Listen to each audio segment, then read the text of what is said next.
¿vale? Tenemos 54 minutos. ¿De acuerdo? Entonces estamos aquí para ver otra cosa. Según el esquema de clase, el esquema de los días de clase, hoy hemos venido a ver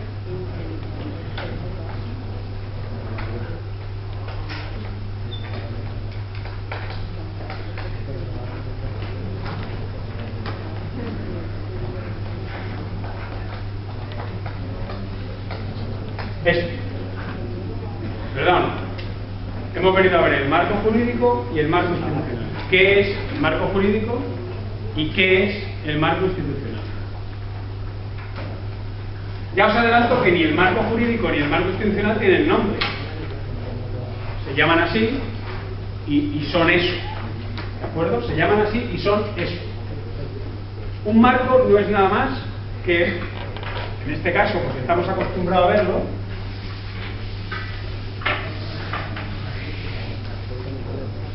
que un recuadro, porque todos los cuadros suelen ser un recuadro, ¿no? Un rectángulo o un cuadrado. Porque es lo que es esto. Marco institucional y marco jurídico lo que es un conjunto.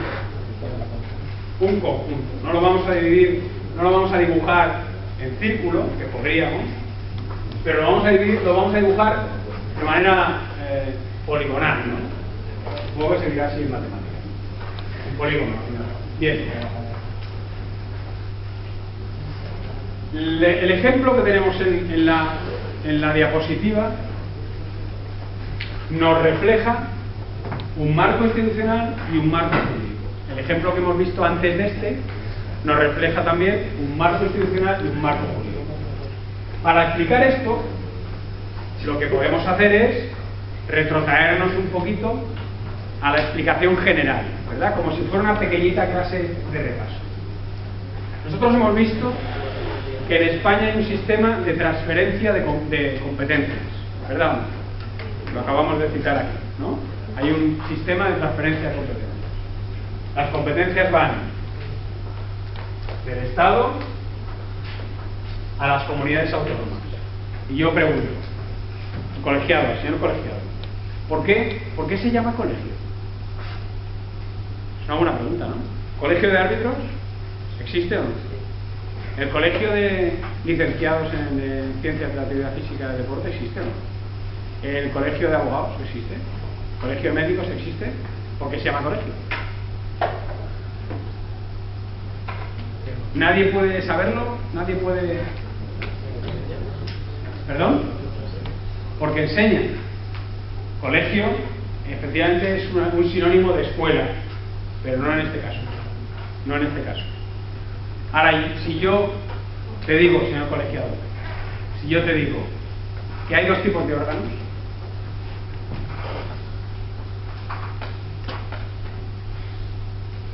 ¿qué dos tipos de órganos hay? En cuanto te lo diga, yo creo que lo vas a entender. Bueno, todos, supongo. Órgano unipersonal.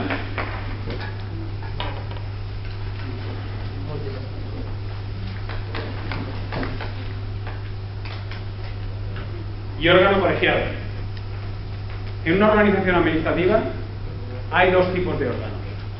El Ministerio de Educación, ¿qué es? ¿Un órgano unipersonal o un órgano colegiado? ¿Qué deduces tú que es eso? ¿Ese agente deportivo, porque lo es un órgano colegiado o es un órgano unipersonal? Unipersonal, porque lo sabes tú. Es decir, ¿quién es el titular? ¿O qué es el titular? No sé si me explico con la pregunta. ¿Y quién representa al Ministerio de Educación? Bueno, pues es el nombre del ministro. ¿Pero es el ministro o no? ¿Solo es uno? ¿Es una persona? ¿Sí o no? Entonces es un órgano unipersonal. ¿De acuerdo? Acabamos de ver en la otra norma que era un real decreto. La diferencia entre un real decreto, y así os lo adelanto, y una orden es que el real decreto está emitido por un órgano colegiado. Por un órgano colegiado. ¿Cuál? El Consejo de Ministros. ¿Y el Consejo de Ministros por quién está integrado? Por todos los ministros y el presidente del gobierno. ¿De acuerdo? Es un órgano colegiado que emite un tipo de norma, Real Decreto. Este es un tipo de órgano que es unipersonal, que emite otro tipo de órgano, una orden ministerial. Las órdenes ministeriales no las emite el Consejo de Ministros, ¿de acuerdo? Ni los reales decretos los emiten los ministros, sino todos en conjunto. Por eso dicen que la responsabilidad última es del presidente del gobierno, porque el presidente del gobierno es el jefe del Consejo de Ministros, y de ahí no sale lo que no quiera él. Bien. Estamos hablando de por qué es un colegio de árbitros. Pues muy sencillo. Colegio también significa conjunto, todos.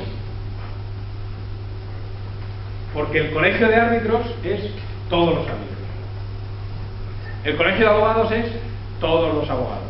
Claro, cuando antes había 4 abogados, pues era más fácil que se reunieran. Y entonces ellos formaban un órgano colegiado, porque eran los 4, ¿verdad? Pero ahora ya hay más de 2.000 solo en Elche y Alicante, o para reunirse 2.000, pues lo tienen más difícil. Entonces dentro de ellos hay órganos también, órganos de dirección del colegio de abogados, igual que hay órganos de dirección del colegio de árbitros, porque ya son muchos árbitros. Pero eso se refiere a que el colegio de árbitros es un órgano que se encarga de regir todos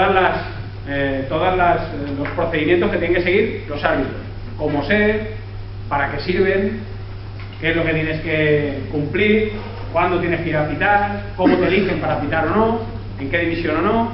Eso lo hace el colegio de árbitros, ¿verdad? Y está integrado ¿dentro de qué? Dentro de una federación, ¿verdad? Por tanto es un órgano dentro de una federación. Se llama colegio porque viene de la costumbre de llamar colegio a un conjunto de personas, ¿vale? Para que lo sepamos, que no es una escuela, ¿no? Bien, entonces decíamos, ahora entendemos, ¿no? Ahora entendemos qué es un órgano colegiado, qué es un colegio de árbitros. Bien, hemos dicho que las transferencias se pasan del Estado a la comunidad autónoma. Yo te pregunto, nombre, Juanjo, y la pregunta es, ¿y no al revés? Juanjo se queda dubitativo, ¿verdad? A ver, el señor de la mano en la cara. Nombre. Adrián. ¿Tú crees que esto es recíproco? Yo creo que eso no es competencia del Estado, si quiere derivarlo, puede, pero la competencia de autónoma no puede derivarla del Estado, ¿verdad? El que tenemos delante, nombre. Isaac, ¿tú qué crees? ¿Crees que esto es una transferencia de doble dirección? Es decir, que hay competencias que pasan del Estado a la comunidad autónoma y de la comunidad autónoma al Estado. Bueno, lo mismo no te sabría decir, es posible, pero... Dijimos que las competencias estaban en la Constitución, ¿no? La comunidad autónoma no la refleja dentro del estatuto, pasaría a ser otra competencia del Estado. Dice, si las comunidades autónomas no las reflejan en sus estatutos de autonomía, pasarían otra vez a ser del Estado. Pasarían otra vez a ser. O sea, son tus palabras. Vimos que las competencias, nuestro sistema político dice que la transferencia de competencias está establecida en la Constitución española, en los artículos 148 y 149. ¿Vale? Todas las competencias están ahí, en los dos artículos.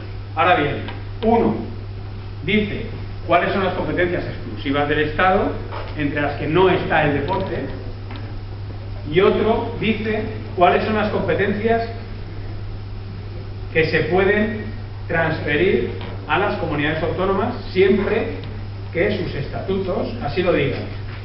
¿Cuál es cuál? Estas son las exclusivas del Estado, ¿vale? Y estas son las que se pueden transferir a las comunidades autónomas. La contestación es que no hay una transferencia de comunidad autónoma al Estado nunca. Lo que puede haber es una dejación, ¿de acuerdo? Dejación de competencia. Lo que se refleja en el estatuto está en el estatuto, por tanto esa competencia está asumida por la comunidad autónoma. ¿Vale? Y no No la puedes asumir. Sí, desasumirla significa cambiar el estatuto. Los estatutos de autonomía se aprueban por ley. Esa ley se elabora en el Congreso de los Diputados, es decir, las Cortes Generales. Por tanto, es una ley estatal la que aprueba los estatutos de autonomía. O sea que en el fondo, al final, el sistema es un sistema centralizado, porque siempre es el Estado el que determina las competencias de las comunidades autónomas. Pero bueno, eso como parte de lo que hemos estudiado. Lo cierto y verdad es que las comunidades autónomas asumen la competencia en deporte, ¿verdad o no? Y una vez que la han asumido, esa competencia,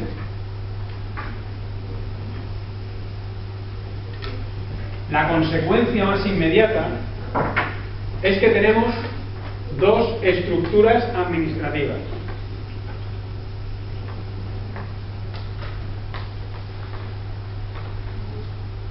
Dos estructuras administrativas.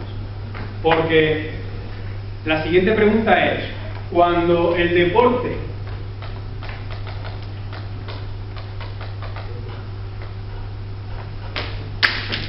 es transferido a las comunidades autónomas, la pregunta siguiente sería, a ver, ¿tenemos los folios? Javier Molina. Javier, la pregunta siguiente es, cuando el Estado transfiere a la comunidad autónoma esta materia, el deporte, la pregunta es, ¿transfiere toda la competencia en deporte? ¿Absolutamente toda? Para ser más específico y aclararte la respuesta, ¿vale? La Liga Española, ¿quién manda en la Liga Española? Messi y Ronaldo también. Sí, pues la verdad es que sin esos dos, pues si comía mi vida, yo no veríamos partido de fútbol. Y de todas maneras ya no hay ni que verlos, porque el Eibar se lleva 5, el otro se lleva 4, el otro se lleva... es que ya da igual. Entonces, sí, ¿tú crees que cuando transfiere la competencia en deporte el Estado a la comunidad autónoma lo transfiere íntegramente? No. Y así a buena pluma, ¿qué se te ocurre a ti que se queda el Estado? El fútbol no, fútbol y más cosas, ¿no? ¿Qué se queda el Estado? Se queda todo aquello de lo que depende luego su representación en el extranjero. Es decir, el hecho de que, si somos abstractos, es así. El hecho de que la Liga de Fútbol Profesional pertenezca a la Federación Española de Fútbol, y la Federación Española de Fútbol pertenezca o sea un instrumento del Consejo Superior de Deportes, el Consejo Superior de Deportes sea a su vez un órgano del Estado, un organismo independiente, pero organismo del Estado, que además depende del Ministerio de Educación, Cultura y Deporte en este caso, porque es quien tiene las competencias atribuidas para ello. El hecho de eso significa, no es otra cosa más que los que juegan en la Liga Profesional de Fútbol luego tienen su representación fuera, porque acuden a las otras instancias administrativas del deporte. ¿A dónde? A la UEFA, ¿no? A la Federación Europea de Fútbol, que es la que organiza las competiciones internacionales solo de ámbito europeo. Pero claro, si la representación de tu país como club en el extranjero la tienen que determinar las comunidades autónomas, pues hombre, habría 17 representantes en la Champions, ¿verdad? Entonces no puede ser. Básicamente, ¿con qué se queda el Estado? Con toda la organización del deporte cuya consecuencia es representación institucional en el extranjero. Si nos paramos a pensar, ¿qué federaciones dependen del Consejo Superior de Deportes? Las federaciones españolas, no las autonómicas. Pues las federaciones españolas tienen su proyección en el extranjero. ¿Qué depende del Consejo Superior de Deportes? El deporte de alto nivel. El deporte de alto nivel. Porque son quienes van a competir en el extranjero. ¿Qué depende? Las instalaciones deportivas, según en qué ámbito, ¿verdad? Y según de qué importancia sean. Porque van a acoger eventos internacionales. ¿Qué depende del Consejo Superior de Deportes? Las becas y subvenciones a instituciones que luego quieren que sea marca España, ¿verdad? Eso es lo que básicamente se queda el Consejo Superior de Deportes. lo que luego tiene proyección institucional en el extranjero, internacional. ¿Qué le queda a la comunidad autónoma? ¿Qué es lo que le queda a la comunidad autónoma? Pues la colaboración con ayuntamientos para el deporte escolar, lo de estar por casa, ¿verdad? No son deportistas de alto nivel, pero son deportistas de élite, por llamarles de otra manera, ¿verdad o no? Porque son deportistas que compiten a alto nivel, pero solo en la comunidad autónoma, porque pertenecen a clubes que tienen proyección fuera de la comunidad autónoma. ¿Qué le queda a la comunidad autónoma? Le quedan las instalaciones, ya os digo, el deporte escolar, es muy residual, ¿verdad? La inscripción de las federaciones, la inscripción de los clubes y entidades deportivas, así no lo tiene que hacer el Consejo de Deportes. Entonces, como decía nuestro amigo al que le he preguntado, Javier, como decía Javier, ¿verdad? Él decía, no todas las competencias pasan a las comunidades autónomas, solo las de su ámbito territorial y competencial de relaciones entre sus instituciones, es decir, con las corporaciones locales, la Diputación y el Ayuntamiento. ¿De acuerdo? Bien, cuando esto sucede, ya os digo que el Estado se guarda organización institucional. Por lo tanto, aquí hay una administración. Y aquí se crea otra administración. Hemos dicho que el deporte, por razones más que fundadas, es un fenómeno público, ¿verdad? Que podemos explicar solamente con la norma que teníamos anteriormente. Porque la norma que nombra el decreto, la primera regla que nombraba era la ley del deporte. Y no habría una ley del deporte si no fuera un fenómeno público, porque las leyes las emite la administración. El deporte es un fenómeno público, por tanto, de la administración va a depender el resto de agentes.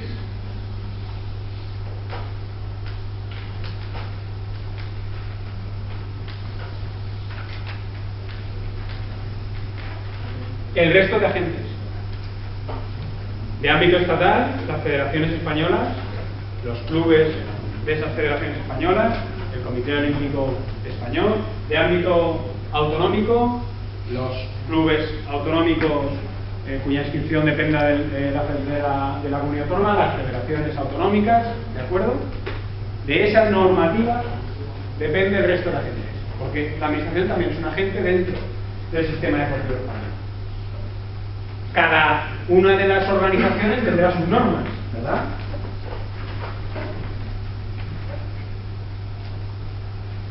Y entre todos lo que se cumplen son los procedimientos. Ahora bien, podríamos pensar, vale, entonces cada comunidad autónoma puede hacer lo que quiera, ¿verdad?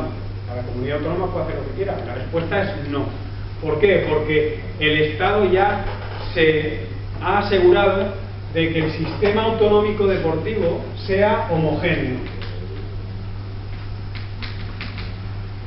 ¿Para qué? Para que el Eibar pueda subir a primera división. Para eso es homogéneo. Porque si no fuera homogéneo, el Eibar a lo mejor no podría subir a primera división. Si cada comunidad autónoma impone unas normas para lo que es un club o lo que es una federación, entonces nos encontraríamos con que hay agentes deportivos que son distintos en su concepción y por tanto no encajan dentro del mismo sistema. No sé, a modo de ejemplo os diré que la Unión Europea abrió un expediente a los clubes españoles, ¿verdad o no? No lo conocéis ese asunto.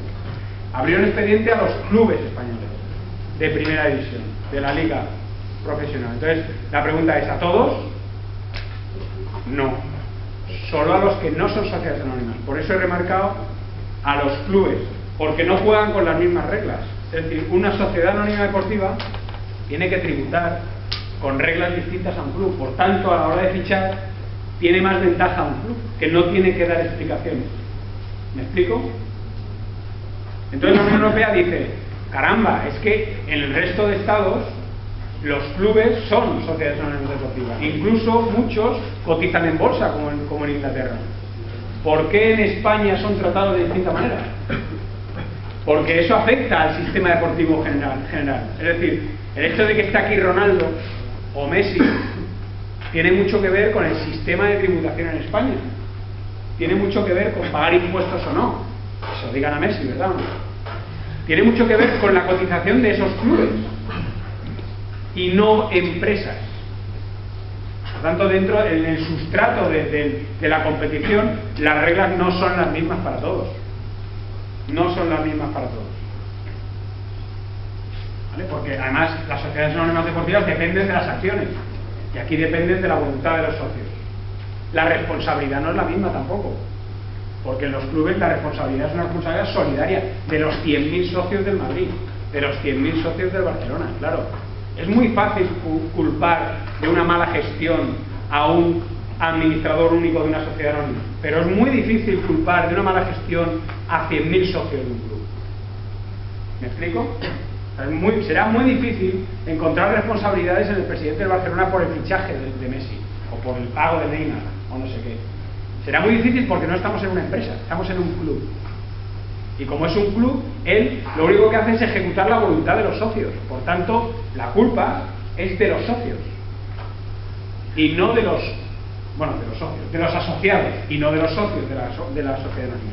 O sea, hay que distinguir que por eso mismo los agentes deportivos no son iguales. Sin embargo, nosotros tenemos un sistema en el que las sociedades anónimas deportivas y los clubes, bueno, pues los 4 que hay, pues son lo mismo, pueden competir. Pero a la vista está que no funcionan igual. ¿Verdad que no funcionan igual? ¿De acuerdo? Entonces, sabemos que tenemos 2 sistemas que son compatibles entre sí. Los sistemas autonómicos son compatibles con el sistema nacional, porque de lo que se ocupa uno, no se ocupa el otro. Menos Mireia Belmonte, que cobra la beca del Consejo de Deportes, la beca de la Comunidad Autónoma de no sé dónde, la beca de la Universidad de la UCAM, los premios de menos ella, que tiene todo lo que se puede tener. El resto de deportistas está más o menos separado. ¿De acuerdo? No es una crítica, al revés, es una alabanza, porque aquí ya se va a salir.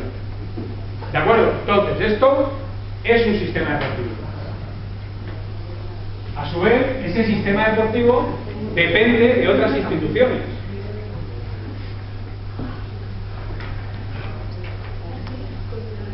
Depende de otras instituciones. Entonces, en una asociación sin ánimo de lucro sí que hay una persona responsable. No, al revés. Claro, ahora ver, en una asociación sin ánimo, bueno, es que un club no es exactamente una asociación sin ánimo de lucro, lo es, pero tiene un régimen distinto a la de una asociación normal, ¿vale? Actualmente las asociaciones también tienen responsables, evidentemente los clubes también, pero a lo que yo me refería es que no es tan fácil demostrar la culpa de quien administra para sacar un lucro de quien administra simplemente porque es uno más de los socios, de los asociados, porque se supone que no quiere sacar nada de rentabilidad. Una sociedad anónima deportiva es una empresa y su objetivo es ganar dinero para luego repartirla entre los socios. ¿Cómo se reparte ese beneficio? En función de quién tenga más acciones, ¿verdad? Pero en un club no hay reparto de beneficios. Si se venden un montón de camisetas del Madrid porque se ficha a un tipo, no hay reparto de beneficios entre los socios. Los socios siguen pagando la cuota, y no le llega una cartita a su casa diciéndole: encantado de decirle, señor socio, que usted ha ganado tanto porque hemos vendido también camisetas del señor James Rodríguez, ¿no? Eso no pasa en un club. En una sociedad anónima sí. Si hay beneficios, se reparten entre los accionistas. Entonces, a lo que iba. Cuando hay una mala administración de ese dinero que se supone que se tiene que repartir entre los socios, y esa mala administración al final conlleva una gestión que no es diligente, evidentemente hay culpa. Claro que hay culpa, porque se supone que estamos todos para ganar dinero y me estás engañando. A eso se refiere, más o menos. ¿De acuerdo? Porque cuando uno gestiona mal una sociedad, lo que hace realmente es estafar al resto de los asociados, al resto de los incurren en delito. Ahora bien, un club, el que gestiona un club no depende de las acciones que tiene, depende de la voluntad de los socios. Entonces, la excusa no. El razonamiento para no culpar a esa persona es que me han elegido para ellos. Si luego lo hago mal, no es culpa mía solamente, es culpa de todos. Es como un partido político. Un partido político, la culpa del que lo hace mal, que es el cabeza, no es suya, es de quien la ha elegido, ¿verdad? Es así. ¿Qué puede hacer? Emitir, bueno, eso te está bien. ¿De acuerdo? Pero no es tan fácil dilucidar una responsabilidad cuando la responsabilidad se dice que es solidaria, es decir, es de todos, de los 100.000 socios. Ahora bien, es que la responsabilidad cuando se gestiona una sociedad anónima no es de 100.000, es de 4, que son los que tienen las acciones de esa sociedad. Si hay uno que gestiona mal ese dinero que no es suyo, que está ahí para ganar dinero para los demás, es cuando ocurre un delito. ¿Vale? Más o menos, para que lo veamos así. ¿Y los equipos deberán ser club? Los equipos de fútbol son clubes, todos. ¿No como nosotros trabajamos en Sí, porque vamos a ver, es que en la práctica, hay una teoría para que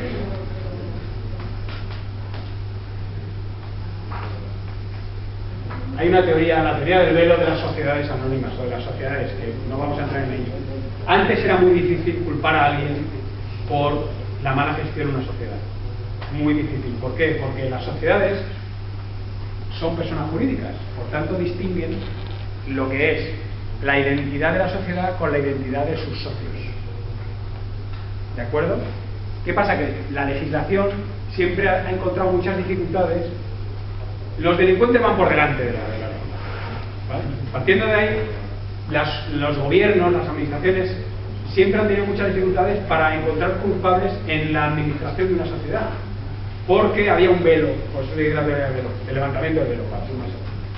Había un velo que no permitía ver lo que estaba dentro de la sociedad. ¿Quién gestionaba? Porque tú puedes dar de alta una sociedad y que nadie te conozca, porque es la sociedad la que responde por ti. O sea, que responde por ella misma, perdón. ¿De acuerdo? Entonces, cuando se produce un delito dentro de una sociedad por uno de los socios, siempre ha sido muy difícil traspasar el velo. Porque la personalidad es distinta. Para que nos hagamos una... Ya entraremos en lo que es personalidad jurídica y lo verán más claro, ¿vale? Pero es cierto que las empresas siempre ha sido muy difícil entrar en quién gestiona realmente eso.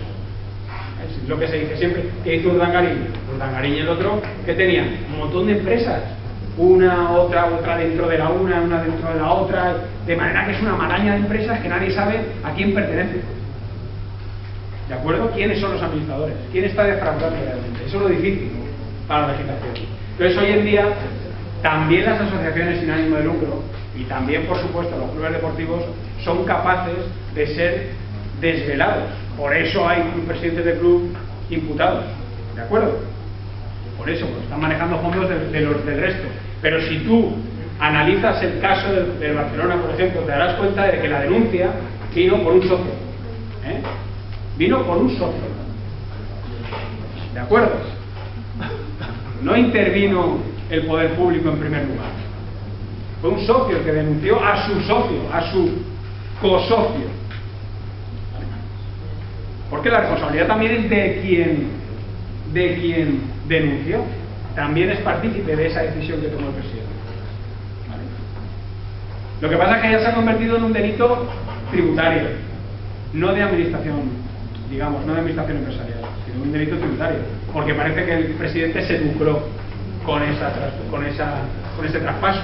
Claro, es una asociación sin ánimo de lucro. Ya no es que me has engañado a la hora de gestionar la entidad, ya no es que estás engañando a tus socios, no, es que te estás lucrando con eso, que no es lo mismo. Ese delito ya pasa a ser un delito personal, porque ha defraudado a Hacienda. ¿Quién? El presidente. No porque haya gestionado mal la entidad, cuya responsabilidad es solidaria. ¿Vale?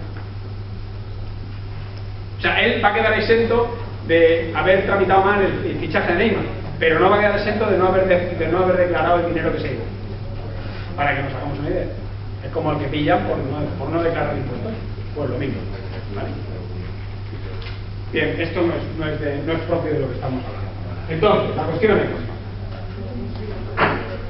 cuando se puede decir que nosotros, dentro del marco que hemos visto al principio, tenemos un sistema deportivo español. Dentro del sistema deportivo internacional.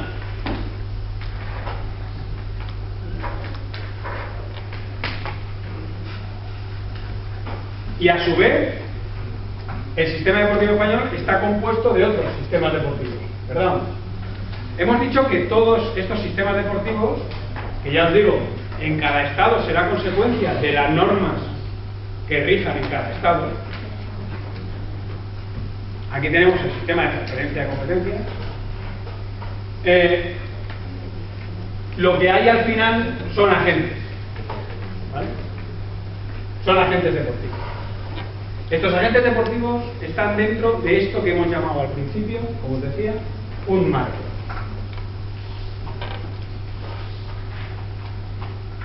Un marco institucional.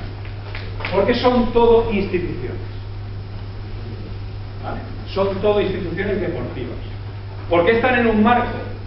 Porque en este caso marco es sinónimo de ¿qué? De conjunto, hemos dicho, ¿verdad?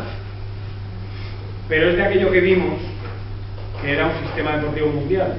El marco institucional deportivo es el conjunto de todas las instituciones, ¿de acuerdo? Y a su vez, cada institución es un marco institucional.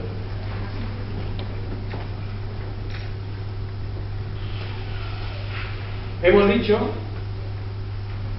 que un sistema deportivo es un marco institucional.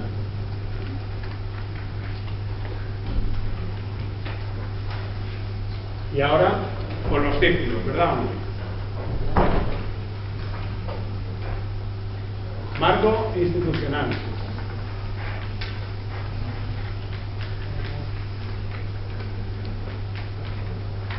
Federaciones deportivas.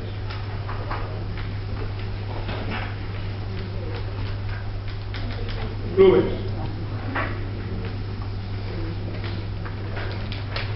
Asociaciones.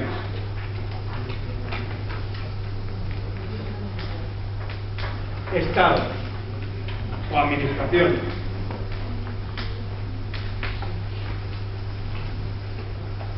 Ese sería el marco institucional que tenemos. Esto, que es el todo, está incluido, incluye, mejor dicho, a las federaciones deportivas, a los clubes, a las asociaciones, a los estados y administraciones, a todos los agentes.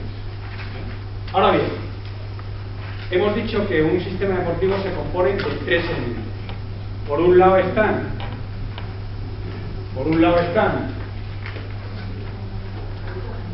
los agentes, por otro lado están las normas y por otro lado están los procedimientos. ¿De acuerdo? El marco institucional que reúne a todas las instituciones luego tiene que relacionarlas entre sí mediante normas. ¿De acuerdo? Este está relacionado con este, con normas, porque cuando este entra dentro de este círculo, lo que hace realmente es relacionarse con los otros que están dentro. ¿De acuerdo? Entonces, los estados y administraciones se relacionan dentro del marco institucional con los que están dentro también del marco institucional, es decir, con las federaciones deportivas y con los clubes y con las otras asociaciones. También podríamos poner aquí, ¿verdad?, organismos. Por ejemplo, los comités olímpico internacional, comités olímpicos nacionales. Esto, que sería el marco institucional entero,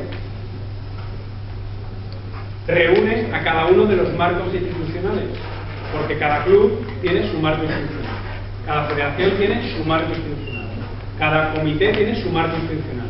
¿De acuerdo? Es igual que si cada uno tiene su sistema deportivo, su propia organización. Ahora bien, a la hora de relacionarse con otros marcos institucionales, necesita eso, necesita normas de procedimiento para relacionarse unos con otros. ¿De acuerdo? Eso está entendido, ¿verdad? ¿Verdad? Bien. ¿Qué es lo que diferencia entonces el marco institucional del marco jurídico? ¿Qué es lo que hemos venido a ver? La diferencia entre esos dos conceptos es que no siempre el marco jurídico pertenece al marco institucional. No siempre, y además casi siempre se produce ese hecho. En una organización deportiva, Lo más normal es que los agentes deportivos, que son lo mismo que sistemas deportivos, que son lo mismo que organizaciones deportivas, lo más normal es que cada uno de esos sistemas, agentes, clubes, federaciones, asociaciones, comités, administraciones, se vea afectado por normas que no son suyas. El marco institucional es el conjunto de las instituciones, ¿verdad? Pues el marco jurídico es el conjunto de las normas.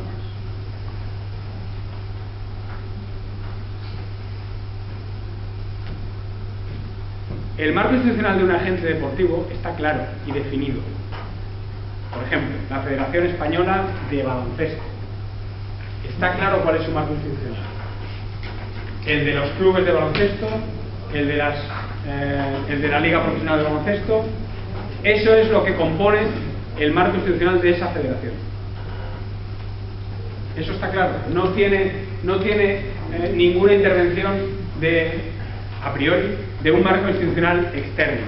Como hemos visto, y yo os mencioné alguna vez, en esto del deporte la jerarquía es ascendente, es decir, uno asume las normas conforme va incorporándose a marcos institucionales más grandes. ¿De acuerdo? Por ejemplo, la Federación de Baloncesto se incluye dentro del Consejo Superior de Deportes, que es más grande que la propia federación. Y la Federación de Baloncesto es igual a la Federación de Fútbol. Tiene el mismo marco institucional. Ahora bien, la Federación de Baloncesto tiene sus propias normas. Sí, ¿verdad o no? Esas propias normas son las que componen su marco jurídico.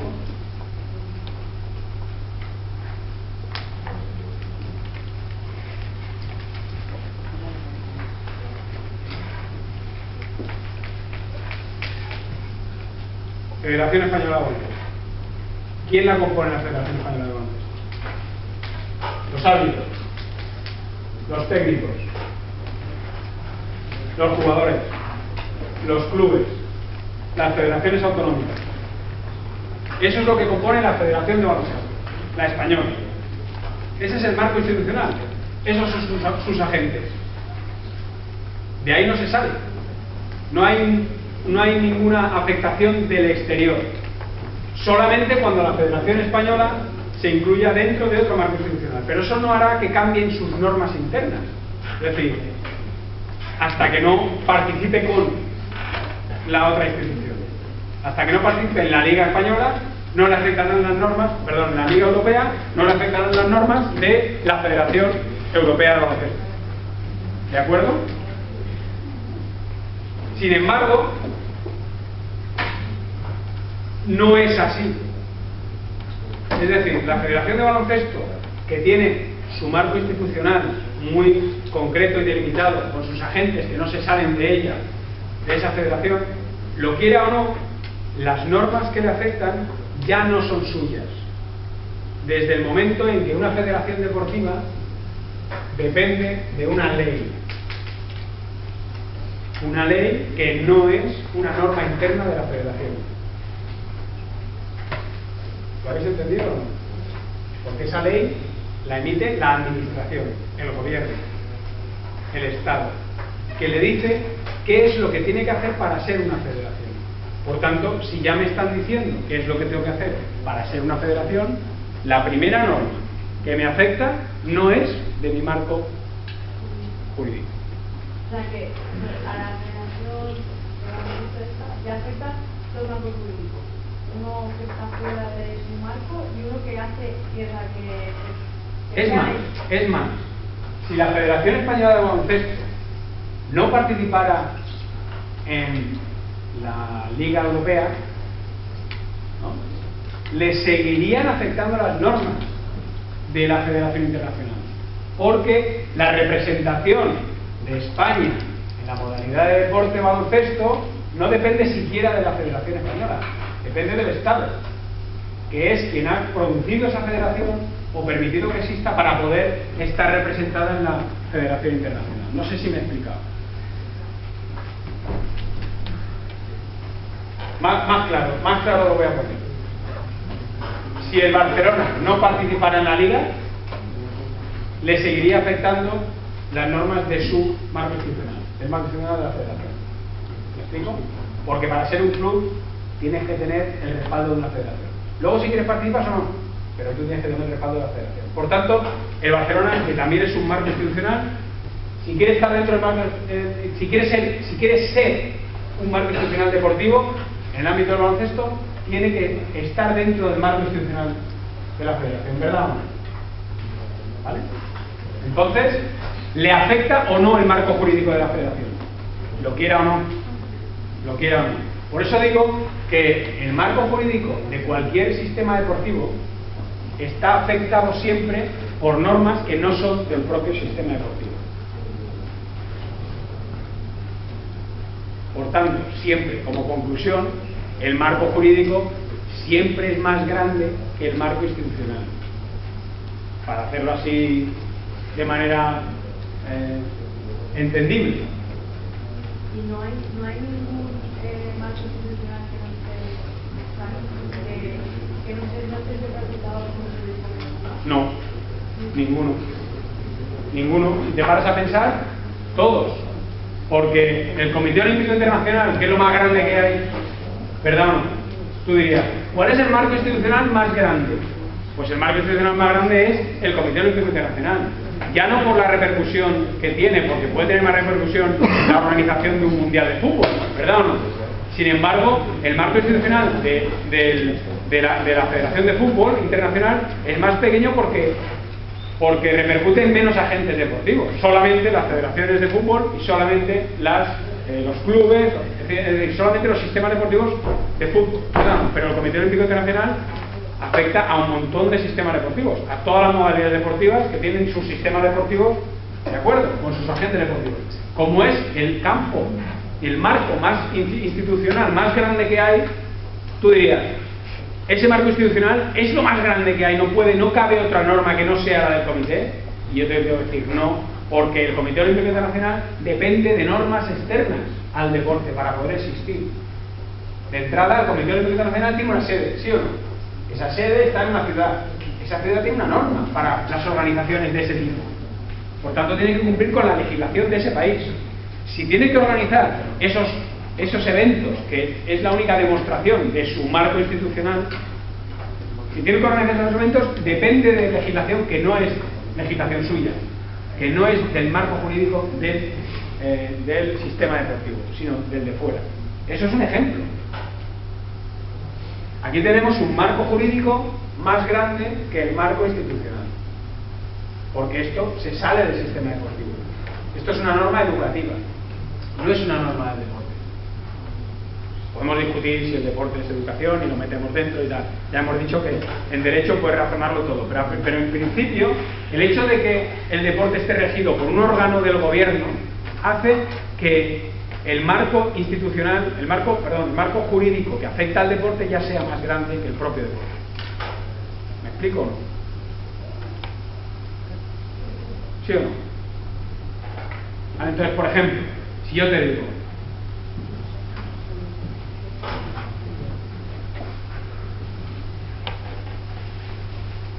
¿dónde está?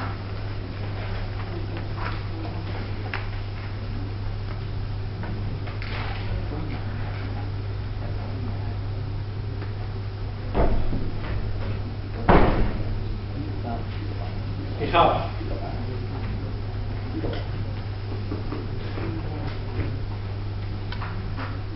el Real Decreto 203 de 2010, del 26 de febrero, ¿quién era el presidente del gobierno en 2010? El que lo ha destrozado todo en España. Zapatero, ¿de acuerdo? Zapatero trasladó las competencias en deporte a un ministerio propio, al Ministerio de Presidencia. Sin embargo, si os fijáis, la norma alude a conceptos que no son propios del deporte, son propios de una sociedad normalizada, democrática, de un Estado de Derecho. Es decir, ¿por qué tiene que haber un Real Decreto con el reglamento de prevención de la violencia, la xenofobia, el racismo, si eso tendría que ser algo normal para todos los sistemas? Sin embargo, se especifica en el deporte. ¿Cuáles son las consecuencias de esto? Que si a un a un negro jugando al fútbol le hacen ¿verdad o no? Sancionan al club. Y tú dirías, ¿por qué? Yo no puedo ir a campo de fútbol y hacer lo que me dé la gana. Yo no puedo decir hijo de puta.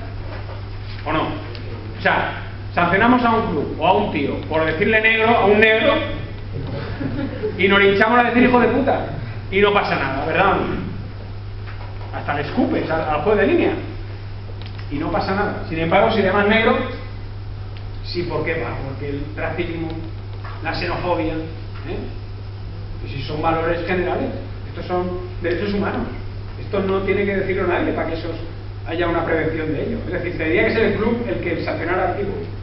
Tendría que ser la federación la que sancionara al club, porque los principios democráticos son propios de las organizaciones deportivas.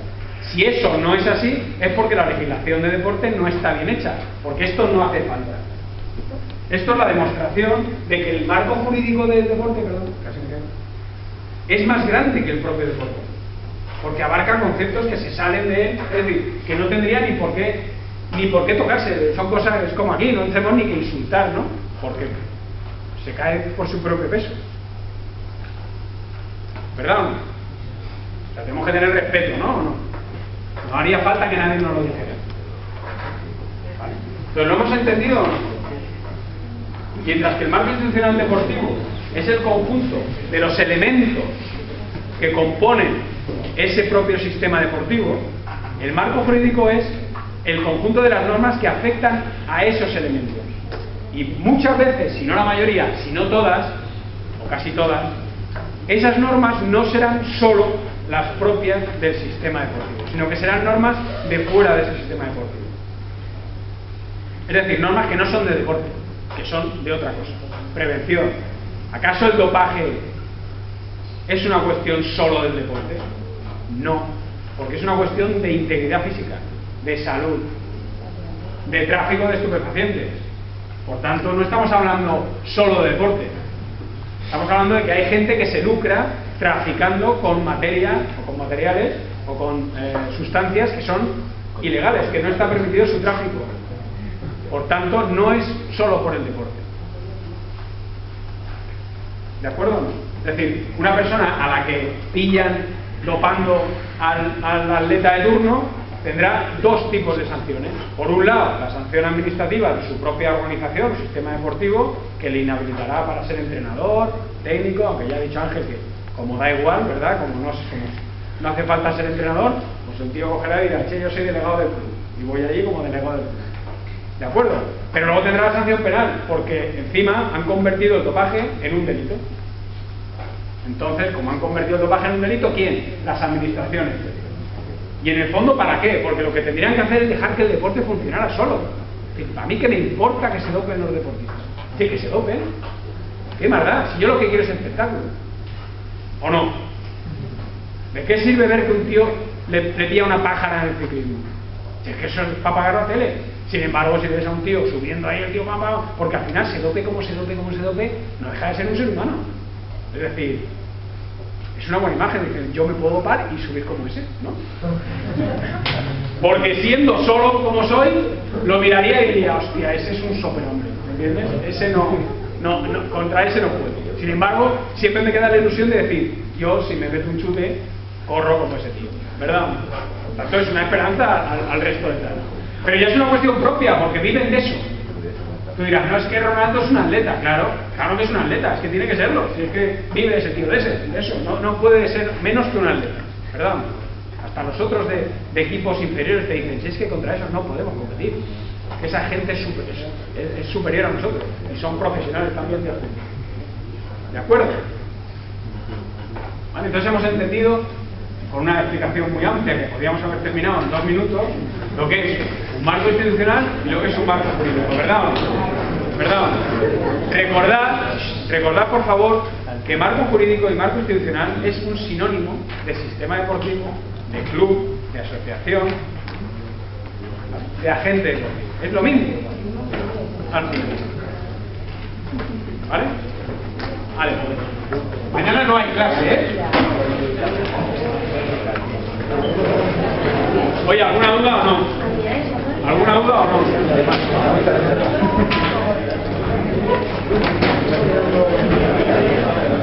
Y encima se habrá grabado, ¿o qué? Sí, tío.